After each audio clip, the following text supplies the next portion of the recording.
नमस्कार मंडळी, मी असे कोकणचं अथर्व आणि माझ्या नवीन व्हिडिओमध्ये स्वागत असं. आज 23 ऑगस्ट आणि मी ट्रेन पकडून गेले लोअर परळ स्टेशनला. कारण आज होता दुसरा महाआगमन. तुम्ही असे बघू शकता, गर्दी जाम असा. नंतर गणसंकुलमधून इलो खेतवाडीचो लंबोदर. तुम्ही असं बघू शकता, शेतकऱ्याची थीम होती. नंतर पुढे गेल्यावर माका गावलो खेतवाडीचो मोरया. तुम्ही असं बघू शकता, विठ्ठलाची थीम होती. गरुडावरती मस्त छान मूर्ती होती.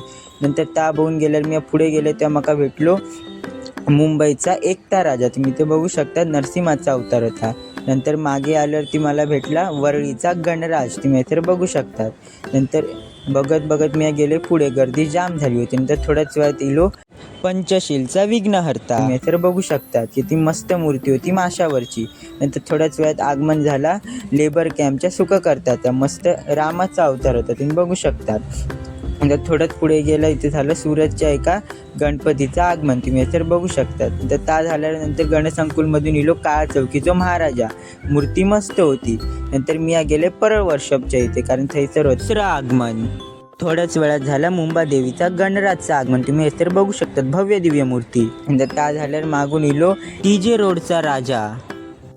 नंतर त्या बघून झाल्यावर अरुंधतीच्या वर्कशॉपमधून आली काळा चौकीच्या राजाचं आगमन. तुम्ही तर बघू शकतात.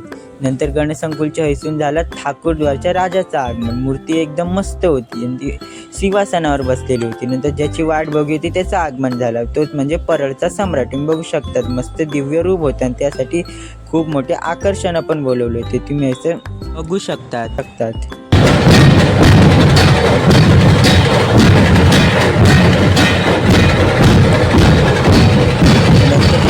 KP आर्ट्समधून आगमन झालं परळच्या लंबोदरचं. तुम्ही इतर भव्य दिव्य मूर्ती इथे बघू शकता. त्याच्या आगमनासाठी मोठी तयारी केली होती. तुम्ही असं बघू शकता, मोठे ढोल लावले होते आणि ताशा पटक आणि DJ होता. नंतर ता बघले आणि मी आज चालले घरात. मग गेले लोअर परळ स्टेशनला आणि पकडले ट्रेन आणि गेले कांदिवली स्टेशन. थैसून गेले घरात. जर तुम्ही माझा व्हिडिओ आवडला असेल तर लाईक शेअर नक्की करा. भेटूया नवीन व्हिडिओमध्ये.